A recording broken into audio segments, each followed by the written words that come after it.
الحمد لله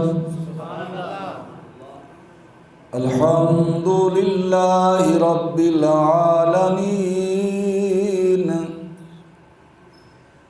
والعاقبة للمتقين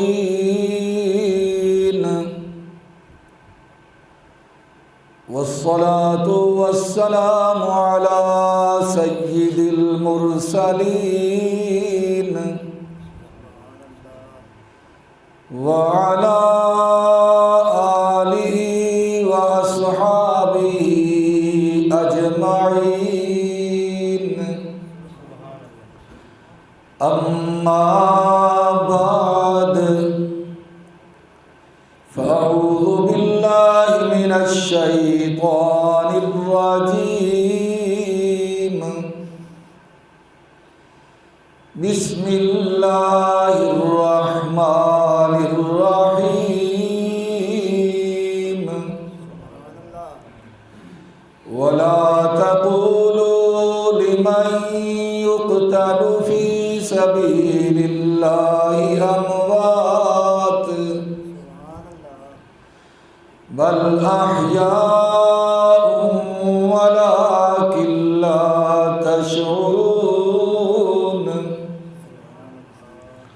صدق الله العظيم يا ربي صل وسلم دائما أبدا على حبيبك خير الخلق كلهم هو الحبيب الذي ترجى شفاعته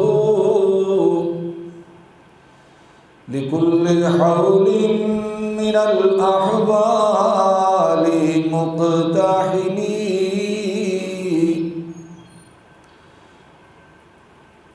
محمد بشر ليس كالبشر بل هو ياقوت والناس كالحجر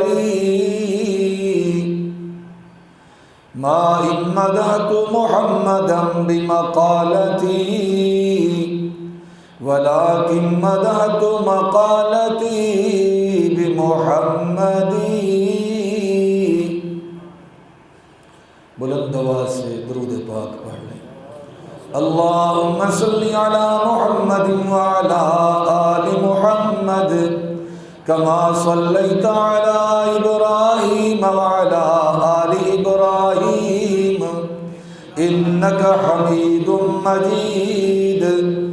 اللهم بارك على محمد وعلى آل محمد كما باركت على إبراهيم وعلى آل إبراهيم إنك حميد مجيد.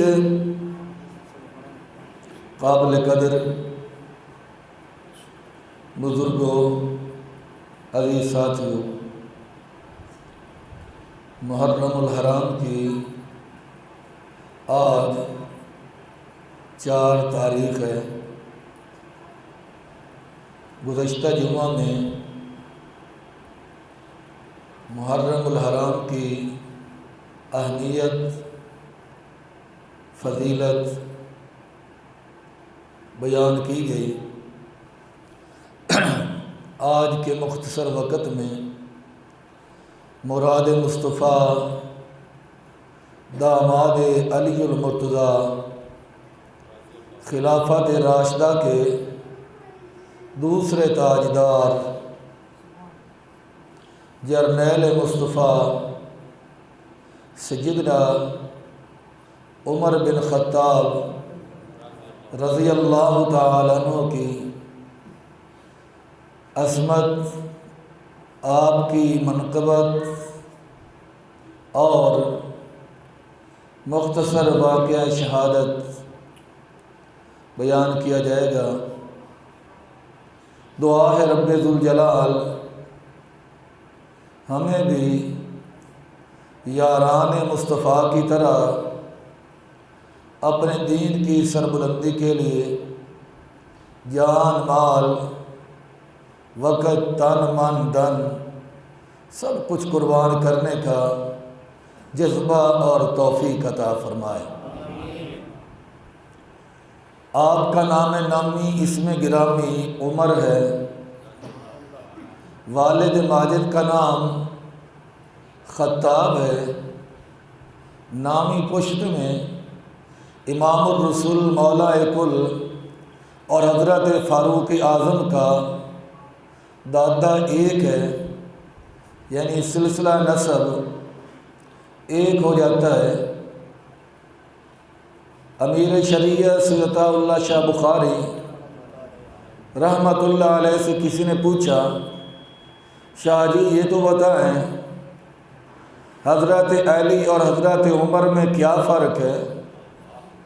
تو فرمایا حضرت علی کی محبت بھی میرے ایمان کا حصہ ہے، حضرت عمر کے ساتھ محبت بھی میرے ایمان کا حصہ ہے، لیکن جب میں غور کرتا ہوں حضرت علی مرید مصطفیٰ نظر آتا ہے، جبکہ حضرت عمر مراد مصطفیٰ نظر آتا ہے۔ حضرت عمر بن خطاب وہ عظیم انسان ہیں، دار الندوہ میں قریش مکہ کی ایک میٹنگ ہوتی ہے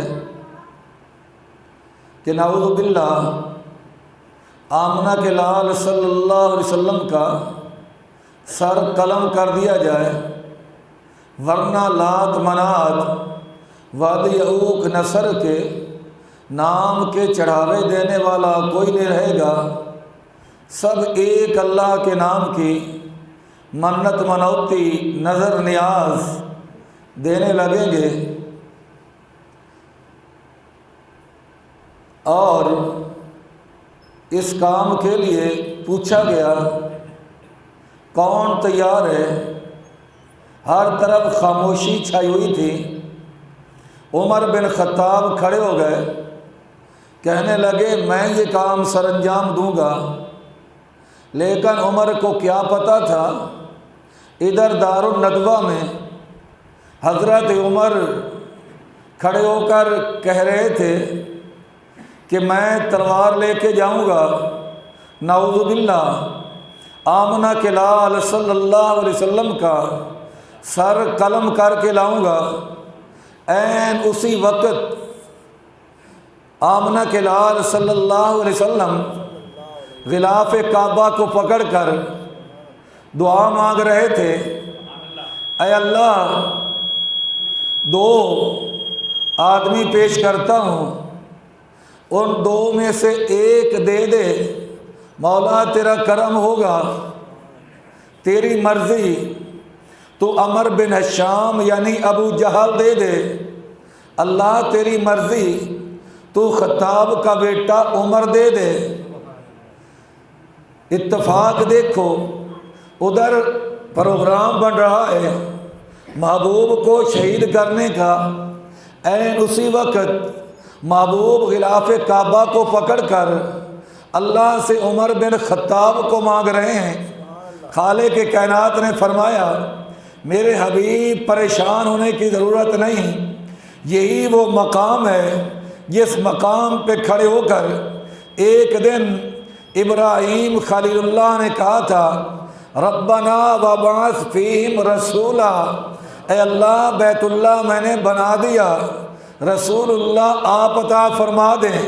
محبوب اسی مقام پہ خلیل اللہ نے آپ کو مجھ سے مانگا تھا، اور آج اسی مقام پہ آپ کھڑے ہو کر مجھ سے عمر بن خطاب کو مانگ رہے ہیں۔ میں نے خلیل کو بھی اس کی مراد دے دی، محبوب آپ کو بھی آپ کی مراد عطا کروں گا، لیکن فرق بڑا ہوگا۔ خلیل نے دعا مانگی اور دعا کی قبولیت کا وقت 4000 سال کے بعد آیا، یعنی خلیل کے دعا مانگنے کے 4000 سال بعد اللہ نے آمنہ کے لال صلی اللہ علیہ وسلم کو خلیل کی دعا کا ثمر و پھل بنا کر دنیا مبعوث فرمایا۔ اللہ خلیل نے دعا مانگی، 4000 سال کے بعد پوری ہوئی۔ میں محمد کی دعا تو جواب آیا میرے حبیب، وہ خلیل تھا تو حبیب ہے، اس کی مراد 4000 سال کے بعد محبوب تو نے صبح مانگا ہے، شام ہونے سے پہلے عمر کو غلام بنا کر تیرے قدموں میں بھیج دوں گا۔ ہاتھ اٹھائے ہوئے ہیں، اللہم اعز الاسلام بعمر بن الخطاب او بعمر بن ہشام۔ اے اللہ میں دو پیش کرتا ہوں لیکن انتخاب آپ پہ چھوڑتا ہوں، کیونکہ میرے مولا میں محمد پاک کی نظر ظاہر پر، جہاں تک ظاہر کا تعلق ہے ابو جہل یعنی عمر بن ہشام میں کے پاس میں دولت دیکھتا ہوں، مال دیکھتا ہوں، ثروت دیکھتا ہوں، لیکن عمر بن خطاب کے پاس مجھے غیرت نظر آتی ہے، شجاعت نظر آتی ہے، بہادری نظر آتی ہے، سہولت نظر آتی ہے، دبدبا نظر آتا ہے، لیکن مولا حقیقت سے تو آگاہ ہے، کیونکہ انہو علیم بذات الصدور، سینے کے راز جاننے والا مولا تو میں نے دو پیش کر دیے، ان میں سے ایک دے دے۔ جواب آیا میرے حبیب تیری نگاہ ظاہر پر، میری نگاہ باطن پر، آپ نے اپنے علم کے مطابق مانگا، میں اپنے علم کے مطابق دوں گا۔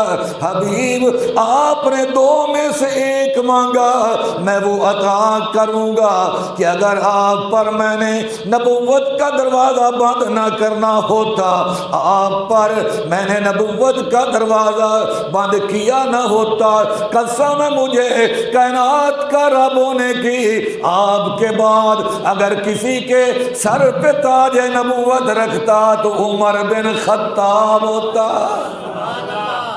عمر بن خطاب توجہ کرو، محبوب کی دعا بن کر حضرت عمر کا محبوب کے قدموں میں آ جانا، یہ اس بات کی دلیل ہے عمر کا ظاہر بھی پاک کا، عمر کا باطن بھی پاک۔ ایک نے ظاہر کو دیکھا، دوسرے نے باطن کو دیکھا، نہیں خدا کا تو خدا کی عادت ہے اگر نبی بھی کوئی ایسا سوال کرے جو نبی کے منصب کے لائق نہ ہو، اللہ فوراً روک دیتا ہے، جواب دے دیتا ہے۔ میں ایک دو مثالیں دیتا ہوں تاکہ بات سمجھ آ جائے۔ میں نے قرآن پاک کا 12واں پارہ اٹھایا، اللہ کا پیغمبر نوح علیہ السلام کیا دیکھتا ہے؟ بیٹا غرق ہو رہا ہے، پیغمبر کی زبان پہ آ گیا، الہ العالمین ان ابنی من اہلی و ان وعدک الحق و انت احکم الحاکمین۔ اللہ مہربانی کر، خلاصہ اللہ مہربانی کر، میرا بیٹا مجھے دے دے، اللہ غرق ہونے سے بچا لے، میرے بیٹے کو نجات مل جائے۔ یہی نچوڑ تھا حضرت نوح کی دعا کا، لیکن رب کو پتا تھا کنان بیٹا بھی ہے چاہے، لیکن نبوت کے منصب کے لائق نہیں، نبوت کی شان کے لائق نہیں، نبی کے قدموں میں بیٹھنے کے لائق نہیں، نبی کی صحبت کے لائق نہیں، نبی کا یار بننے کے لائق نہیں۔ رب نے فوراً کہہ دیا جبریل لبیک یا رب جلیل، جا میرے نوح سے کہہ کے آ، یا نوح انہو لیس من اہلک انہو عمل غیر صالح۔ اے نوح پیغمبر فلا تسألنی ما لیس لک بہ من العلم، اے میرا نوح پیغمبر دوبارہ ہاتھ نہ اٹھانا، اگر تیرے لائق ہوتا میں تیرا ساتھی بنا دیتا، تیرے لائق نہیں ہے، تیری آنکھوں کے سامنے غرق ہو جائے گا، بچ نہیں سکے گا۔ اب بیٹا ہے حقیقی، لیکن رب سمجھتا ہے پیغمبر کی محفل میں بیٹھنے کے لائق نہیں، رب نے غرق کر دیا، نبی کی دعا کو قبول نہ فرمایا۔ نہیں نہیں، آؤ دیکھو کون ہے، اسے دنیا حضرت ابراہیم خلیل اللہ کہتی ہے، ساری زندگی توحید کا علم لہرایا، قربانیاں دی، باپ نے بھی کہہ دیا میری آنکھوں سے دور ہو جائے، خلیل کہنے لگا سلام علیک سأستغفر لک ربی انہ کان بی حفیہ۔ اللہ مہربانی کر ابا، میں جب تک زندہ رہوں گا تیرے لیے بخشش کی دعا کرتا رہوں گا۔ باپ فوت ہو گیا، خلیل نے ہاتھ اٹھائے، اللہ میں نے ابے سے وعدہ بھی کیا تھا تیری مغفرت کی دعا کرتا رہوں گا، اور پھر میرے مولا جب قیامت کا دن آئے گا میرا ابا جہنم میں جائے گا، لوگوں کو کیا منہ دکھاؤں گا، اللہ مہربانی فرما میرے ابے کو خاص طور پہ اللہ جہنم سے نجات عطا فرما۔ جواب آیا میرا خلیل خبردار، انہو من یشرک باللہ فقد حرم اللہ علیہ الجنہ۔ میرا خلیل، میں نے مشرک پہ جنت حرام کر دی، چاہے نبی کا بیٹا ہو چاہے نبی کا باپ ہو۔ بخاری شریف اٹھا کے پڑھو، ہمنا کے لال نے فرمایا، اللہ نے فرمایا خلیل جب قیامت کا دن آئے گا سارے انسانوں کی شکل میں تیرا باپ بنجو کی شکل میں، جس کے جسم پہ کیچڑ ملا ہوا ہو کوئی پہچان بھی نہیں سکے گا بنجو ہے یا خلیل اللہ کا باپ ہے، یہ تو کر سکتا ہوں لیکن معاف نہیں کر سکتا۔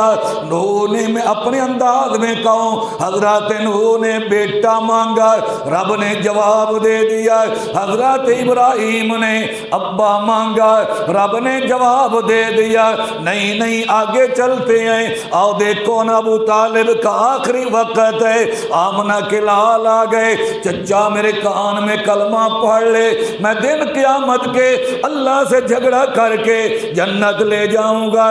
چچا نے جواب دے دیا، مصطفیٰ کی آنکھوں میں آنسو آ گئے، یوں لگا جس طرح میرا اللہ خود آ گیا ہو، محبوب کے آنسو صاف کیے اور فرمایا حبیب روتے تو تب ہدایت آپ کی طاقت میں ہوتی، پھر آپ نہ دے سکتے، افسوس کرتے، جو کام آپ کی طاقت میں نہیں اگر وہ نہیں ہوا تو رونے کی کیا ضرورت ہے۔ انکا لا تہدی من احببت ولکن اللہ یہدی من یشاء۔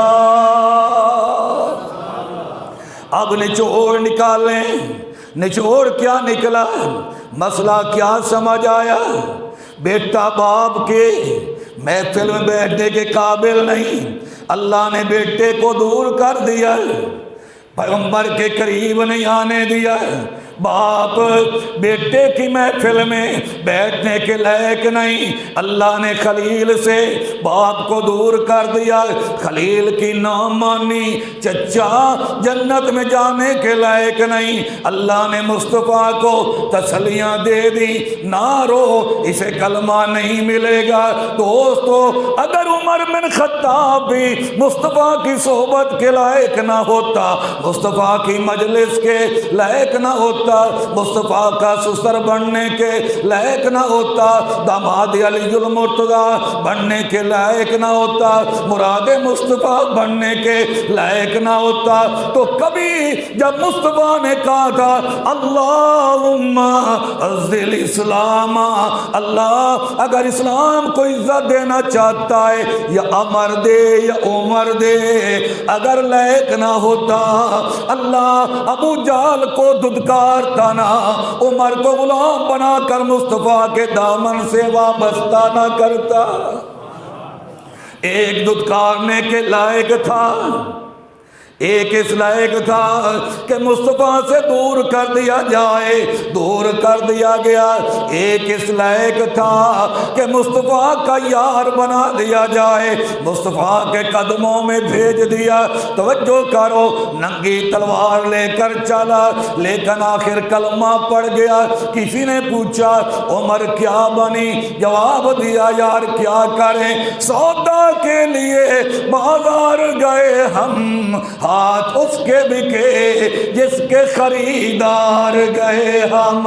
توجہ کرنا، توجہ، نئی بات عرض کروں، توجہ، یہ کون ہے؟ یہ آمنہ کے لال کا یار ہے۔ دنیا اسے حضرت عمار بن یاسر کہتی ہے، کہہ لو رضی اللہ تعالی عنہ، محبوب کا پیارا یار، لاڈلا یار، جس کا ابا بھی شہید، اماں بھی شہید اور خود بھی شہید۔ ایک دن عرض کرنے لگا یا رسول اللہ صلی اللہ علیہ وسلم، میرا دل چاہتا ہے زبان مبارک آپ کی ہو، شان عمر بن خطاب کی ہو، آقا عمر کی عظمت کے متعلق تو کچھ بتاؤ۔ توجہ کرنا، خاص طور پہ امام الانبیاء نے فرمایا اے میرا یار عمار، تو نے وہ سوال کیا جو میں نے خود جبریل علیہ السلام سے کیا۔ ایک دن میں نے کہا جبریل آج میرا دل چاہتا ہے زبان جبریل کی ہو، شان عمر بن خطاب کی ہو۔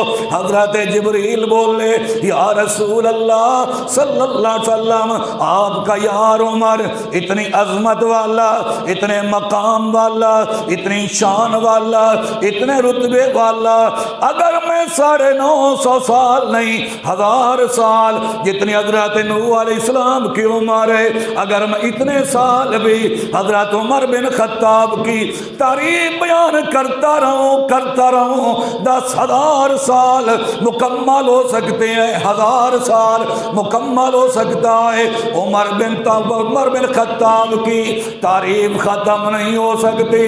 کون اندازہ لگا سکتا ہے؟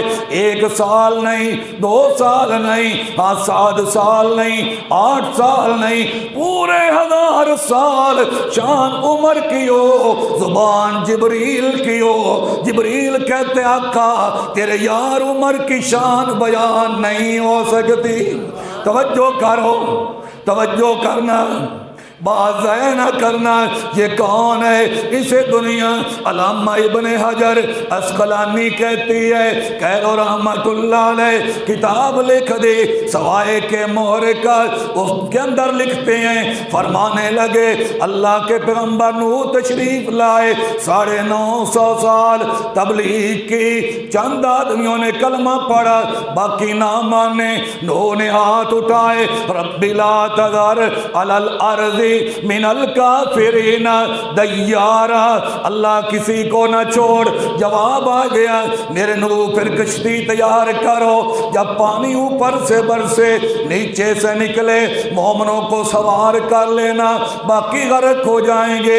علامہ ابن حجر لکھتے ہیں حضرت نوح نے کشتی بنانی شروع کی، دن کو جتنی بناتے ہیں رات کو کیڑا آتا ہے، لکڑی کھا جاتا ہے، اگلے دن پھر محنت، رات کو آیا کیڑا پھر کھا گیا، اگلے دن پھر پھٹے بنائے، رات کو کیڑا آیا پھر کھا گیا۔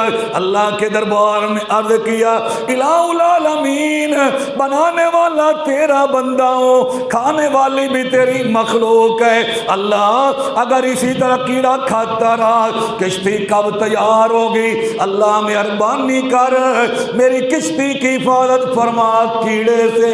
توجہ کرو، آج تو کہتے ہیں جو پیر چاہے وہی کر دے، فقیر چاہے وہی کر دے۔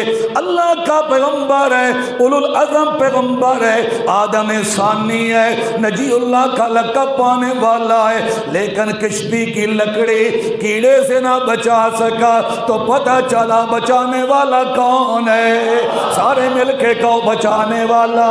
وَإِن يَمْسَسْكَ اللَّهُ بِضُرٍّ فَلَا كَاشِفَ لَهُ إِلَّا هُوَ۔ توجہ، کتاب کا نام میں نے بتا دیا ہے۔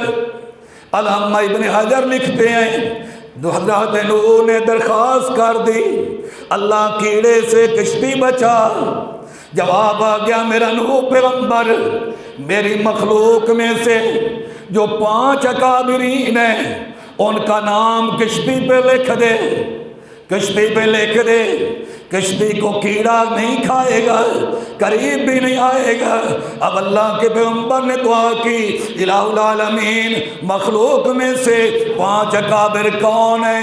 جواب آیا، نمبر 1 نبی آخر الزمان آمنہ کلال، میرے محبوب کا لقب پانے والا، ساقی کوثر، شافی معشر، رحمت للعالمین، شفیع المذنبین، مراد للمشتاقین، حضرت محمد مصطفیٰ احمد مجتبیٰ۔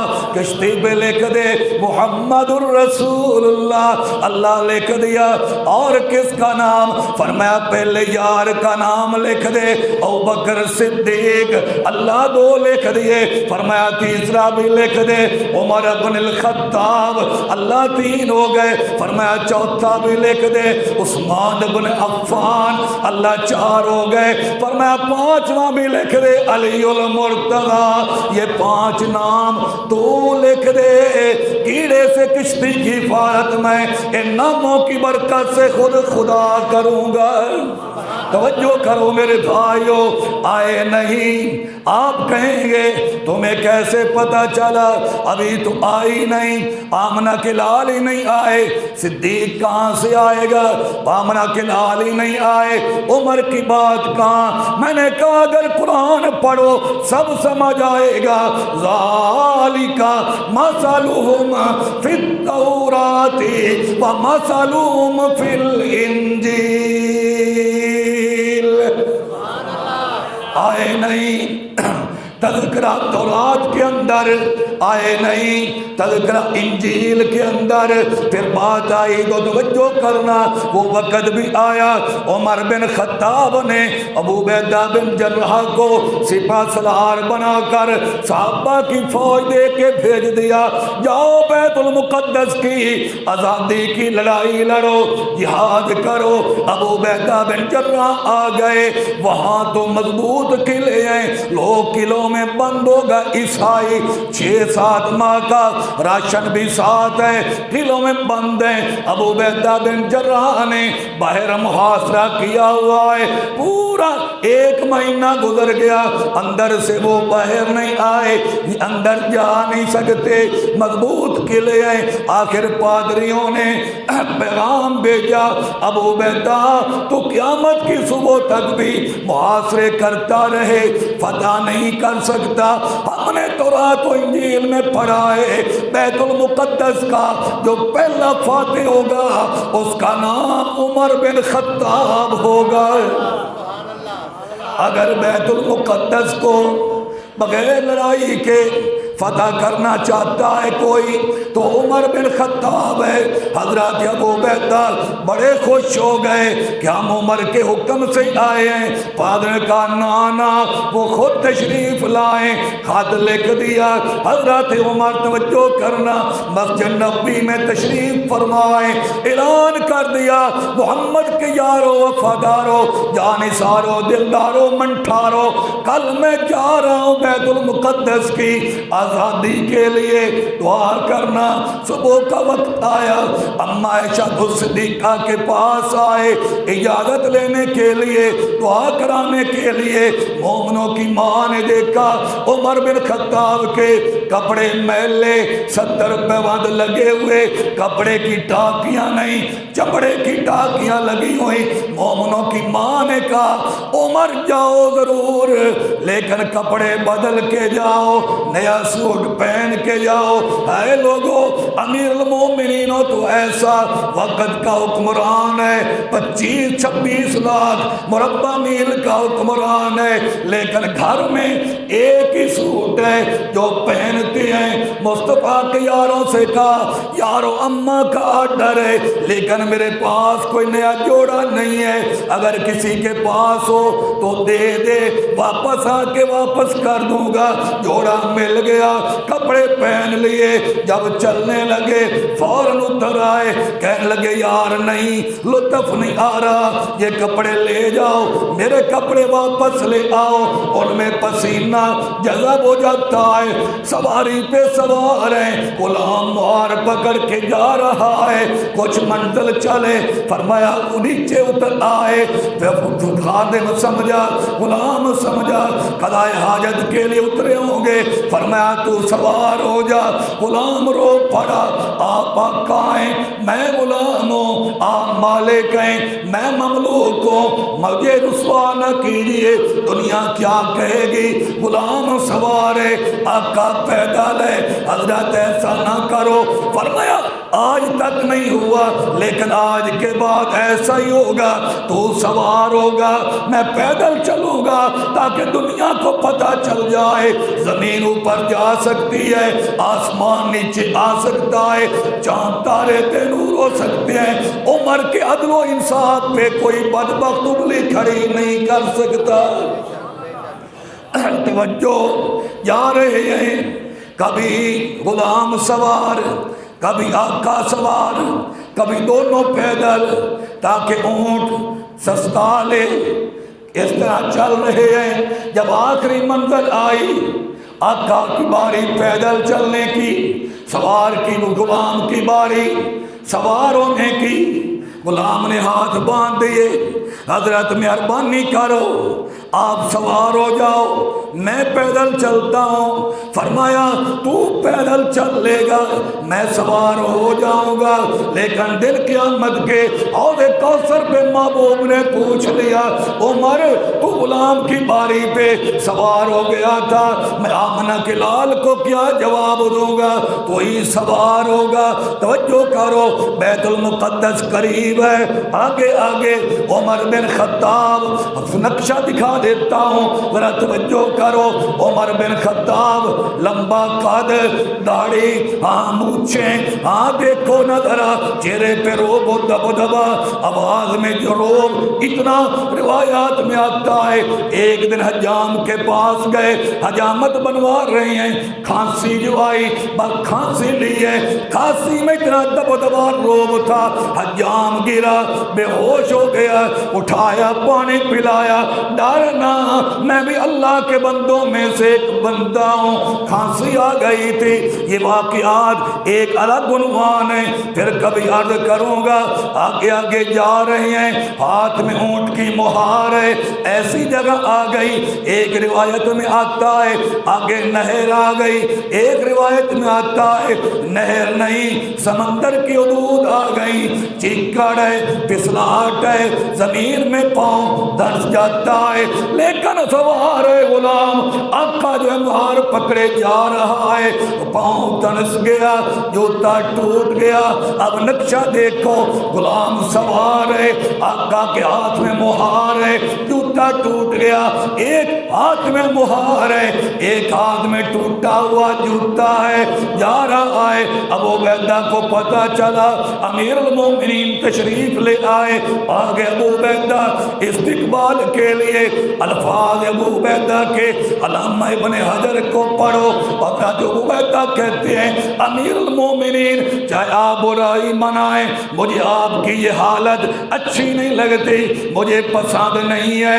آپ نے پیوند لگے ہوئے، کپڑے پہنے ہوئے، ٹوٹا جوتا ہاتھ کے اندر، مہربانی کرو، مسلمانوں کی عزت کا سوال ہے، ملیل اونٹ نہیں، کمزور اونٹ چلنی، یہ گھوڑا پہ سواری کرو، اچھے کپڑے پہنو۔ فرمایا لے آؤ، کپڑے پہن لیے، توجہ کرنا، جوتا پہن لیا، گھوڑے پہ سوار ہونے لگے، ایک پاؤں رکاب میں چلنے لگے، چھلانگ لگائی، نیچے آ گئے۔ مسلمانوں غور کرنا، حضرت عمر کی زبان پہ آیا ہلاک عمر، ہلاک عمر، ہلاک عمر، عمر ہلاک ہو گیا، عمر ہلاک ہو گیا، عمر ہلاک ہو گیا۔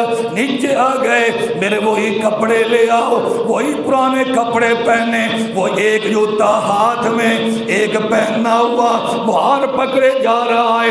آگے عیسائی مکانوں کی چھتوں پہ بیٹھے ہیں، بالا خانہ بیٹھے ہیں۔ ایک کہنے لگا یار جو سوار ہے وہ آقا ہے، جو پیدل ہے وہ غلام ہے۔ دوسرا بولا نہیں نہیں، جو سوار ہے وہ غلام ہے، جو پیدل ہے وہ آقا ہے۔ تیسرا بولا کیوں بحث کرتے ہو؟ تورات کو دیکھو، انجیل کو دیکھو، نشانیاں دیکھو، پتہ چل جائے گا۔ جب تورات انجیل دیکھی لکھا موجود تھا بیت اللہ کا، بیت المقدس کا پہلا فاتح محمد الرسول اللہ خاتم النبیین کا دوسرا یار ہوگا جس کا نام عمر ہوگا، باپ کا نام خطاب ہوگا۔ جب بیت المقدس کی آزادی کے لیے آئے گا، کمزور اونٹ نہیں ہوگی، غلام سوار ہوگا، آقا پیدل ہوگا، ایک ہاتھ میں مہار ہوگی، ایک ہاتھ میں ٹوٹا جوتا ہوگا۔ توجہ کرو، آگے بڑھے پادری، چابیاں پیش کر دی، بیت المقدس فتح ہو گیا۔ اور توجہ کرنا، اب عمر بن خطاب تشریف فرما ہے، اپنے بیگانے سارے بیٹھے ہیں۔ وہ دیکھو ایک سفید ریش باپا آ گیا، ہاتھ میں پرچی ہے، توجہ سے سننا، ہاتھ میں پرچی، مجمع کو چیرتا ہوا امیر المومنین کے پاس پرچی پکڑا دی۔ امیر المومنین نے یوں دیکھی، واپس کر دی، فرمایا یہ نہیں ہو سکتا، نہ میری ملکیت نہ میرے ابے کی ملکیت۔ وہ آدمی چلا گیا۔ بعد میں حضرت ابو عبیدہ بن جراح نے پوچھا امیر المومنین دو باتیں سمجھ نہیں آئیں، ذرا سمجھا دو۔ ایک تو آپ اونٹنی کو چھوڑ کر گھوڑے پہ سوار ہوئے اور پھر اترے، کہنے لگے ہلاک عمر، ہلاک عمر، ہلاک عمر۔ اس میں ہلاکت کی کون سی بات تھی؟ اور دوسرا وہ آدمی پرچی لایا، پرچی کیا تھی، لکھا کیا تھا کہ آپ نے فرمایا اب نہیں ہو سکتا، یہ میری ملک نہیں، میرے ابے کی ملک نہیں۔ توجہ کرنا مسلمانوں، حضرت عمر بن خطاب بولے، فرمایا جب میں نے نئے کپڑے پہنے اور میں جو ہے نا میں نے نیا جوتا پہنا، اونٹنی چھوڑ کر گھوڑے پہ سوار ہوا، اچانک غیب سے آواز آئی عمر اے مراد مصطفیٰ، تیرا یہ حلیہ تو میں نے تورات میں نہیں بتایا، تیرا یہ حلیہ تو میں نے انجیل میں نہیں بتایا۔ اگر تو حلیہ بدل کے جائے گا مسلمان رسوا ہوں گے۔ تورات و انجیل میں حلیہ کچھ اور تو نے کچھ بنایا ہوا۔ اللہ نے میرے سامنے وہ حلیہ کر دیا کہ میں نے 70 پیوند لگا ہوا کرتا پہنا ہوا، زیادہ پیوند چمڑے کے لگے ہوئے، ایک ہاتھ میں مہار ہے، ایک ہاتھ میں ٹوٹا جوتا ہے۔ تو مجھے جو ہے نا شرمندگی ہوئی، میں نے کہا اے اللہ تو نے کون سے لباس میں پسند کیا، میں نے کون سا پہن لیا؟ اس لیے میں نے کہا ہلاک عمر، ہلاک عمر، ہلاک عمر۔ امیر المومنین وہ پاپا کون تھا؟ عمر بن خطاب کی آنکھوں میں آنسو آ گئے، فرمایا میری 14 سال کی عمر تھی، میں اپنے ابا خطاب کے ساتھ یہاں بکریاں چرانے آیا، کچھ دن ادھر ہی قیام تھا، بکریوں کی وجہ سے ایک دن بیت المقدس کی دیوار کے سائے میں لیٹا ہوا تھا، یہی پاپا اس وقت جوان تھا، میری عمر 14 سال تھی، آنکھ لگی ہوئی تھی، اچانک آنکھ کھلی، میں نے کیا دیکھا، یہ نوجوان میری پنڈلی سے کپڑا ہٹا کے کچھ دیکھ رہا ہے۔ میں نے پوچھا تو کون ہے؟ کہنے کہنے لگا آپ کا نام کیا ہے؟ میں نے کہا مجھے عمر کہتے ہیں۔ کہنے لگا تیرے ابے کا نام خطاب ہے۔ میں حیران ہو گیا، اس کو کیسے پتا میرے ابے کا نام خطاب ہے؟ میں نے کہا جی ہاں میرے ابے کا نام خطاب ہے۔ بابا کہنے لگا آپ ایسا کرو، یہ کاغذ ہے اس ٹکڑے پہ لکھ دو کہ جب میں فاتح بن کر بیت المقدس آؤں گا زمین کا یہ ٹکڑا تجھے دے دوں گا، تیری ملکیت ہوگا۔ میں انکار کرتا رہا، ایسا وقت کیسے آ سکتا ہے میرے جیسا بکریوں کا چرواہا بیت المقدس کا فاتح بن جائے؟ کیسے وقت آ سکتا ہے؟ مجھے تو اونٹ چرانے نہیں آتے، اونٹوں کو تیل لگانا نہیں آتا، لیکن نوجوان اصرار کرتا رہا اور میں نے تنگ آ کر لکھ دیا۔ دل میں یہ تھا کیسے وقت آ سکتا ہے کہ عمر خطاب کا بیٹا بیت المقدس کا فاتح بن جائے؟ میں نے تو جان چھڑانے کے لیے لکھ دیا تھا، مجھے کیا پتا تھا ایک پیغمبر ایسا بھی آئے گا جس کی نظر رحمت جس پر پڑے گی ذرے ہوں گے آفتاب بن جائیں گے، قطرے ہوں گے سمندر بن جائیں گے، راہزن ہوں گے راہبر بن جائیں گے، مقتدی ہوں گے زمانے کے مقتدا بن جائیں گے۔ آج جب اللہ نے مجھے عظمت عطا فرمائی، میں فاتح بن کر آیا، نوجوان باپا بن چکا ہے، وہی پرچی لے کر آیا تو میں نے کہا میں حکمران ضرور ہوں، خلیفۃ المسلمین ضرور ہوں، خلیفۃ المؤمنین ضرور ہوں، مراد مصطفیٰ ضرور ہوں، داماد علی المرتضیٰ ضرور ہوں، لیکن جگہ میری نہیں مسلمانوں کی ہے، نہ میری ملکیت نہ میرے باپ کی ملکیت۔ تو ٹکڑا کہتا ہے میں ایک انچ بھی جگہ جو مسلمانوں کی ہے کسی کے نام وقف نہیں کر سکتا۔ اللہ یہ تذکرہ محبوب آئے نہیں، پہلے نوجوان کہہ رہا ہے میں نے تو رات میں پڑھا ایک آئے گا مصطفیٰ کا دوسرا یار، نام عمر ہوگا، ابے کا نام خطاب ہوگا، آئے گا بیت المقدس کی فتح کے لیے، اس کی پنڈلی پہ نشان ہوگا۔ میں کپڑا اٹھا کر وہ نشان دیکھ رہا تھا، جب مجھے 100% یقین ہو گیا آپ ہی خلیفہ ثانی ہیں، میں نے کاغذ پیش کر دیا۔ میں نے پوچھا اللہ اس کو پتہ کیسے چلا؟ جواب ملا ذالک مثلہم فی التوراۃ ومثلہم فی الانجیل۔ یہی سیدنا عمر بن خطاب رضی اللہ تعالیٰ عنہ حج بیت اللہ کے لیے تشریف لے گئے، میدان عرفات میں تشریف فرما ہیں اور دعا کر رہے ہیں اللہم ارزقنی شہادتا فی سبیلک واجعل موتی فی بلد رسولک۔ اللہ میرے کوہ کمزور ہو گئے، میرے اعضاء کمزور ہو گئے، اب میں بار خلافت کا متحمل نہیں رہا، اللہ مجھے اپنے پاس بلا لے۔ دعا مانگی اللہ میری تمنا یہ ہے موت آئے تو شہادت کی موت آئے، موت آئے تو جلیار کے شہر میں موت آئے۔ جنہوں نے یہ دعا سنی حیران تھے امیر المومنین کیسی دعا مانگ رہے ہیں۔ تمام مسلمانوں نے متفقہ فیصلہ کیا ہے کہ امیر المومنین اب کسی جہاد میں براہ راست حصہ نہیں لیں گے۔ ویسے حضرت عمر بن خطاب نے محبوب کے دور میں 27 جنگیں ہوئی ہیں، عمر بن خطاب ایک جہاد میں بھی پیچھے نہیں رہے، 27 کی 27 جنگیں محبوب کے ساتھ مل کر کفار سے لڑی ہیں۔ لیکن جب امیر المومنین بن گئے اب صحابہ اکرام نے فیصلہ کر دیا اب آپ تشریف نہیں لے جائیں گے، اگر آپ شہید ہو گئے تو مسلمانوں کی زیادہ رسوائی ہوگی اس کے اندر۔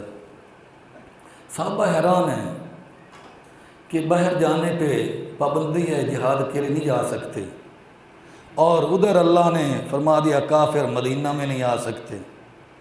اب مدینہ میں کافر نہیں آئے گا، عمر بن خطاب جہاد میں نہیں جائیں گے، اور دعا کر رہے ہیں اللہ موت شہادت کی دے دے، اور دے بھی محبوب کے شہر کے اندر۔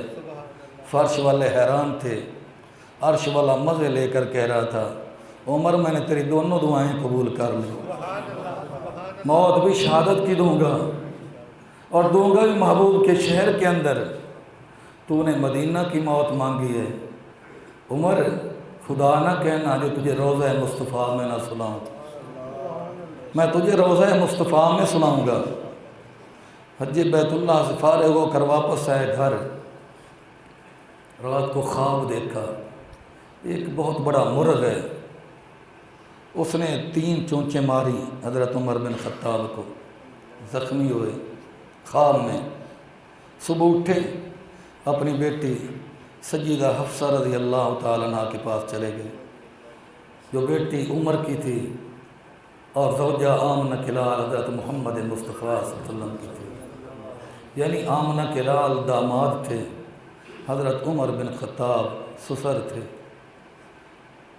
حضرت عمر آمنہ کے لال کے سسر تھے اور حضرت علی حضرت عمر کے سسر تھے۔ عمر کی بیٹی آمنہ کے لال کے گھر ہے، حضرت علی کی بیٹی سیدنا عمر بن خطاب کے گھر ہے، نام ام کلثوم ہے۔ 25 معتبر کتابوں کے حوالے موجود ہیں جس میں لکھا موجود ہے علی کی بیٹی تھی، فاطمہ الزہرا کے بطن سے تھی، نام ام کلثوم تھا اور ان کا نکاح سیدنا فاروق اعظم رضی اللہ تعالیٰ عنہ کے ساتھ ہوا تھا۔ بیٹی کے پاس گئے، کہنے لگے بیٹی رات میں نے یہ خواب دیکھا ہے، تعبیر میں نے یہ سمجھی ہے کہ اب میری شہادت کا وقت قریب آ چکا ہے۔ بیٹی نے بڑی تسلیاں دی لیکن فرمایا نہیں، مجھے یقین ہو چکا ہے، اب میری دعا کی قبولیت کا وقت آ چکا ہے۔ وہ وقت بھی آیا۔ عمر بن خطاب کی عادت تھی، کچھ آدمیوں کی ڈیوٹی لگائی ہوئی تھی جو نماز سے پہلے آ کر صفیں درست کیا کرتے تھے۔ جب صفیں درست ہو جاتی پھر خلیفۃ المسلمین کے ہاتھ میں درہ ہوتا اور امام بن کر مسجد نبوی میں آتا، مصلی پہ کھڑا ہو جاتا، جو آگے بڑھا ہوتا درے سے پیچھے کرتے، جو پیچھے ہوتا اسے آگے کرتے۔ آج بھی عادت کے مطابق تشریف لائے ایک آدمی جس کا نام فیروز تھا، کنیت اس کی ابو لولو تھی، مسلک اس کا مجوسی تھا، مذہباً مجوسی تھا، مسجد کے اندر ہی چھپا ہوا تھا کسی کونے میں، بجلی کا دور تو تھا نہیں، روشنی کا زمانہ تو تھا نہیں، اندر چھپا ہوا تھا۔ اور پہلے اس کی ملاقات حضرت عمر بن خطاب سے ہوئی تھی، کہنے لگا تھا کہ میرا مالک ٹیکس زیادہ لیتا ہے، آپ اس کو کہو تھوڑا ٹیکس لے۔ فرمایا کتنا لیتا ہے؟ کہنے لگا 10 درہم کماتا ہوں، 8 درہم مالک کو دیتا ہوں اور 2 درہم مالک کو دیتا ہوں، 8 درہم گھر لے جاتا ہوں۔ فرمایا کام کیا کرتے ہو؟ کہنے لگا شیشے کا کام بھی کر لیتا ہوں، لوہے کا کام بھی کر لیتا ہوں، لکڑی کا کام بھی کر لیتا ہوں، اور بھی کئی ہنر میرے پاس ہیں۔ آپ نے فرمایا جتنا تیرے پاس ہنر ہے اس میں تو یہ ٹیکس زیادہ نہیں ہے، اس لیے میں مغیرہ بن شعبہ کو مجبور نہیں کر سکتا کہ ٹیکس میں کمی کرے۔ تو اس کو یہ بہانہ مل گیا، اصل میں یہ بات نہیں تھی۔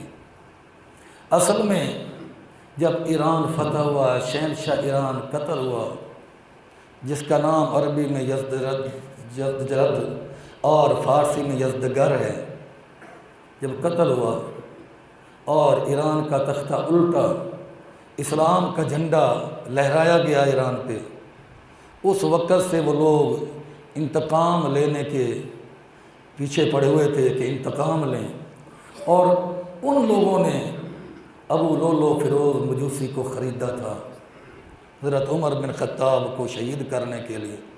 مغیرہ بن شعبہ کا غلام تھا، حالانکہ تمام یہودیوں، عیسائیوں، مشرکین کو مدینہ سے نکال دیا گیا تھا۔ حضرت مغیرہ بن شعبہ جلیل القدر صحابی حضرت عمر بن خطاب کے پاس آئے اور آ کر کہنے لگے امیر المومنین اگر مہربانی فرمائیں میرے غلام ابو لولو فیروز کو مدینہ میں رہنے دیں تو مسلمانوں کا فائدہ ہو جائے گا۔ کیا فائدہ ہوگا؟ لوہے کا بھی کاریگر ہے، شیشے کا بھی کاریگر ہے، لکڑی پر کاریگر ہے، مسلمانوں کو ہنر سکھائے گا، مسلمان لکڑی کا کام کرنے لگ جائیں گے، شیشے کا کام کرنے لگ جائیں گے، مدینہ ترقی کرنے لگ جائے گا۔ حضرت عمر بن خطاب نے مسلمانوں کے مفاد کو دیکھتے ہوئے اس کو مدینہ میں رہنے کی اجازت دے دی تھی، لیکن اس کے سارے رابطے مجوسیوں کے ساتھ تھے، ایرانیوں کے ساتھ برابر اس کے رابطے قائم تھے، رابطے چل رہے تھے۔ وہ اس تک و دو میں تھا کہ کوئی موقع ملے سیدنا عمر بن خطاب رضی اللہ تعالیٰ عنہ کو شہید کر دیا جائے، ورنہ 2 درہم کے بدلے امیر المومنین کا قتل سمجھ نہیں آتا۔ 2 درہم کی وجہ سے امیر المومنین کو شہید کرنا سمجھ نہیں آتا۔ یہ کفر کی سازش تھی، یہودیت کی سازش تھی، عیسائیت کی سازش تھی، ایرانیوں کی سازش تھی۔ شہنشاہ ایران جو قتل ہو گیا تھا اور اس کی بیٹی بھی باقی قیدیوں کے ساتھ گرفتار ہو کر عمر بن خطاب کے دربار میں آئی تھی، جس کا نام تھا شہر بانو۔ عمر بن خطاب نے دیکھا شہزادی ہے، حسن و جمال کی ملکہ ہے، فرمایا شہزادی ہے، شہزادے کے نکاح میں دوں گا۔ حضرت حسین بن علی رضی اللہ تعالیٰ عنہ کو بلایا اور شہر بانو شہنشاہ ایران کی بیٹی کا نکاح سیدنا حسین بن علی رضی اللہ تعالیٰ عنہ کے ساتھ کر دیا۔ یہ چیزیں تھیں جو انتقام پہ ابھار رہی تھیں اور کوئی آ نہیں سکتا تھا۔ ابو لولو فیروز مجوسی مدینہ میں رہنے کی اجازت لے چکا تھا، تو اس کو استعمال کیا گیا۔ مسجد میں چھپا ہوا ہے۔ حضرت عمر بن خطاب آئے اور آتے ہی تکبیر تحریمہ کہی، ہاتھ باندھ لیے، جو ہی تلاوت شروع کی، ظالم مسجد سے نکل کر آیا۔ ایک روایت میں آتا ہے 3 بار کیے، ایک میں آتا ہے 6 حملے کیے، ایک میں آتا ہے 9 حملے کیے۔ ایک ناف پہ لگا، پار ہو گیا، انتڑیاں کٹ گئیں، آپ نیچے گرے، زبان پر تھا فزت برب الکعبہ، رب کعبہ کی قسم عمر کامیاب ہو گیا۔ حضرت عبد الرحمن بن عوف پیچھے کھڑے ہیں، اشارہ کیا مصلی پہ آ جاؤ، میری جان جاتی ہے چلی جائے، اللہ کی نماز نہ جائے، نہ مسجد میں نہ مندر میں نہ بیت اللہ کی دیواروں کے سایہ میں، نماز عشق ادا ہوتی ہے تلواروں کے سایہ میں۔ اٹھا کر قصر خلافت میں لے آئے، بے ہوش ہیں۔ سارے صحابہ نماز پڑھ کر آئے، جب ہوش آیا تو پوچھا بتلاؤ میرے اوپر حملہ کرنے والا کون ہے؟ بتلایا گیا فیروز ہے۔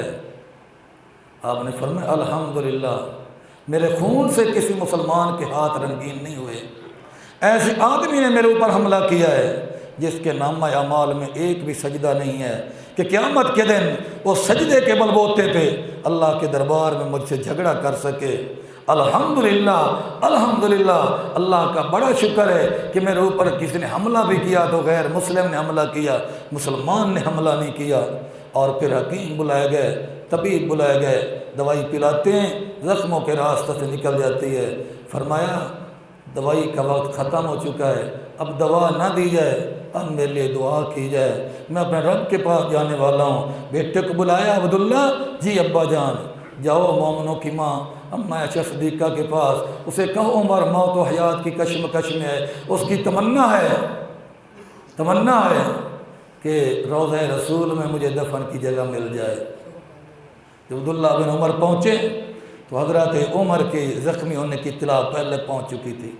فرماتے ہیں مومنوں کی ماں رو رو کر بے حال ہو چکی تھی۔ جب میں نے جا کے کہا، ماں کی چیخ نکل گئی، فرمانے لگی جا میرے بیٹے کو کہہ دے، جگہ تو اپنے لیے رکھی تھی لیکن عمر میں تیرے اوپر قربان کرتی ہوں، تیرے اوپر قربان کرتی ہوں۔ بیٹا آ رہا ہے جواب لے کر، عمر بن خطاب کو بتایا گیا عبداللہ آ رہے ہیں، فرمایا مجھے بیٹھا دو۔ حضرت تکلیف ہے، فرمایا بیٹھا دو، وجہ کیا ہے؟ فرمایا میں ماں کا بے ادب ہو کر نہیں مرنا چاہتا، ماں کا جواب لیٹ کر سننا بے ادبی سمجھتا ہوں، مجھے بیٹھا دو، میں ماں کا جواب بیٹھ کر سننا چاہتا ہوں، با ادب ہو کر سننا چاہتا ہوں۔ یہ وہ عمر بن خطاب ہے۔ آمنہ کے لال نے فرمایا عمر، بیٹا مرتا ہے باپ روتا ہے، باپ مرتا ہے بیٹا روتا ہے، بھائی مرتا ہے بھائی روتا ہے، ماں مرتی ہے بیٹی روتی ہے۔ عمر جب تو دنیا سے جائے گا اسلام تیری موت پر قیامت کی صبح تک روتا رہے گا۔ اس لیے حضرت سعید بن زید رضی اللہ تعالیٰ عنہ جو عشرہ مبشرہ میں سے ہیں، فاروق اعظم کی موت پہ رو رہے تھے۔ کسی نے پوچھا سعید اتنا رو رہے ہو؟ فرمایا عمر پہ نہیں رو رہا، اسلام کی موت پہ رو رہا ہوں۔ عمر کی زندگی اسلام کی زندگی ہے۔ مولانا ابوالکلام آزاد رحمۃ اللہ علیہ لکھتے ہیں جب عمر بن خطاب کا انتقال ہوا، 70 بیوہ، معذور، اپاہج، اندھی، بوڑھی عورتیں آ چکی تھیں عمر بن خطاب کی لاش پہ، رو کے کہہ رہی تھیں عمر تو چلا گیا، اب میری بکریوں کا دودھ کون نکال کر مجھے دے گا؟ تو چلا گیا، میری جھونپڑی میں آ کر جھاڑو کون دے گا؟ تو چلا گیا، مجھے آ کے وضو کون کرائے گا؟ 300 چھوٹے چھوٹے بچے، یتیم بچے تھاڑے مار رہے تھے اور رو کے کہہ رہے تھے لوگوں ابا بھی چلا گیا، اماں بھی چلی گئی، لیکن یتیمی کا احساس نہیں ہوا۔ آج عمر بن خطاب دنیا سے گئے تو پتہ چلا کہ ہم یتیم ہو چکے ہیں۔ کون عمر بن خطاب؟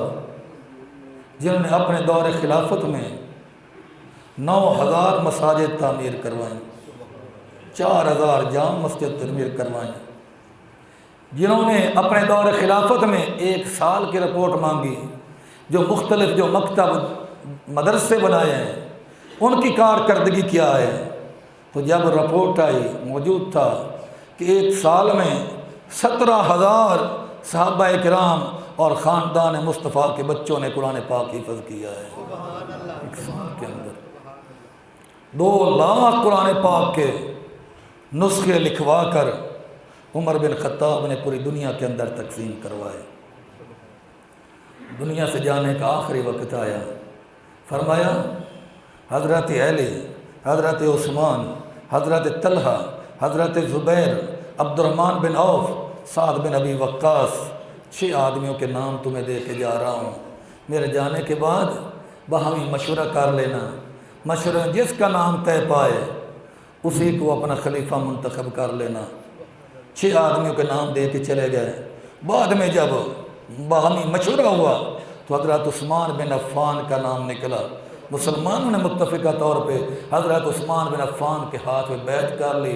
آپ کی نماز جنازہ پڑھانے والے حضرت صہیب رضی اللہ تعالیٰ عنہ تھے، اور آپ کو لحد میں اتارنے والے حضرت عبداللہ بن عمر، حضرت عثمان، حضرت طلحہ، حضرت زبیر اور خود حضرت علی المرتضیٰ رضی اللہ تعالیٰ عنہ حضرت عمر کی قبر میں اترے ہوئے تھے اور حضرت عمر کو لٹا رہے تھے۔